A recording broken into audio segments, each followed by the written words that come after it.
There have been many different rulers of the South Limburg region, from the Romans to the Spanish and the French.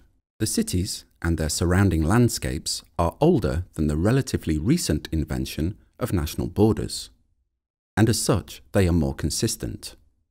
Belgium's independence in 1830 formalised its border with the Netherlands. This created new import restrictions, as well as encouraging lucrative lines of production between Liège, which provided resources, and Maastricht, where factories would take care of fabrication. As a result, industrialisation came to the Netherlands via the River Maas, an economic motor which ran well into the 20th century. To sustain economic resilience following the closure of the Dutch state mining industry in the mid-1970s, the political focus shifted towards knowledge production, universities, leisure, tourism, and modern industries such as DSM, which is now a global player in the chemical industry.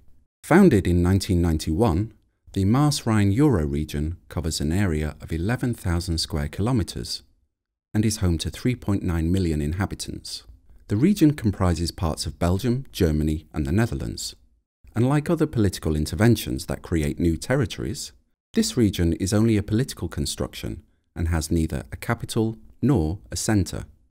Following these societal shifts, the Euro region's master planning has so far been focused on fostering the region's natural qualities. This is done by using the landscape as an alternative driver to urbanisation. This approach is combined with a search for space to facilitate industry and uses infrastructure as its primary driver. However, as the region gradually enters a post-growth condition, planning goals are also changing. The economic and demographic growth of the Maas-Rhine-Euro region are no longer a given, resulting in the need for transnational planning to improve cross-border systems, networks, and economies. There is a growing urgency to use the proximity of cities across the area's national borders to create a borrowed-size city. Due to differing approaches to urban planning, each city or region interprets this urgency in a different way. However, now we have all become part of a global economy, regional agglomeration is now a survival strategy, especially for a medium-sized city on a national periphery. This means facilities, services, and collaboration become interregional. National borders impede regional collaboration, mainly because of jurisdictional restrictions. Cultural differences and language barriers also play a role. The free flow of people, goods, and ideas could guarantee a combined future. Benefits could also emerge between multiple international partners. The transition from pure production to research and development has resulted in new campuses in the Maas-Rhine-Euro region. The current service-driven economy and the new creative economies both depend on knowledge production and innovation. The Camelot campus depends heavily on the knowledge economy. It is currently being built on the former DSM site, generating new nodes and new lines of knowledge production. The former mining zone in the Belgian city of Genk has been transformed into a cultural institute with strong links to education. This is paralleled by Top Limburg, an ambitious spatial master plan that transcends disciplinary boundaries by connecting nodes of knowledge, which are driven by themes such as the circular economy and energy transition. In Aachen, the Malaten campus is developing into an international player in the field of research and development.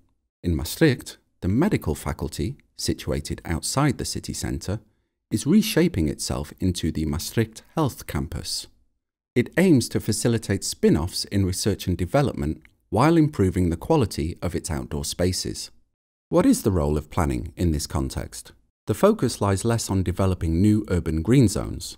The challenge is to develop attractive, interconnected environments where one can meet other people and share knowledge. In other words, placemaking on a regional scale. Beyond the inner cities, services and jobs give rise to new meeting places, hitherto neglected by planners and urbanists. These spaces are visited by people from all over the Maas-Rhine-Euro region. In addition to knowledge centres, this also gives rise to leisure zones around stadiums, health zones around regional hospitals, and large-scale retail centres. The inner cities and new peripheral centres need to strike a fresh balance that avoids competition and seeks complementary qualities. Improved connections between inner cities and campuses are a must. The accessibility of the highway-oriented and car-dependent campuses across the Maas-Rhine-Euro region also needs addressing. This is crucial for bridging what is already a mental distance for students who are dependent on public transport. The e-bicycle is a possible solution, as are regional e-buses, which could fill the gaps of the rail network and offer acceptable alternatives to the car. These are just a few examples of how new narratives can be introduced. Other drivers for collaboration are healthcare, universities, and, on a smaller scale, a reorientation towards old crafts and new technologies. The central question is how can urban planning warrant community involvement and bring different scales and modes of production together? Also, the question of how to organise good governance remains unresolved. On a regional scale, the transition needed at different levels of governance and society to combine small-scale economic networks with larger infrastructural systems requires an all-in participation. Crucial questions for our region and beyond. What is the position of polycentric urban regions in the global economy? What effect will the transition to a knowledge economy have on the cities of the Maas-Rhine-Euro region? How can we define a balance between the inner cities and the new peripheral campuses? How can successful cross-border infrastructural networks be created to fill the gaps in the rail network? How does landscape development contribute to the success of transboundary urban regions? What are your thoughts on this?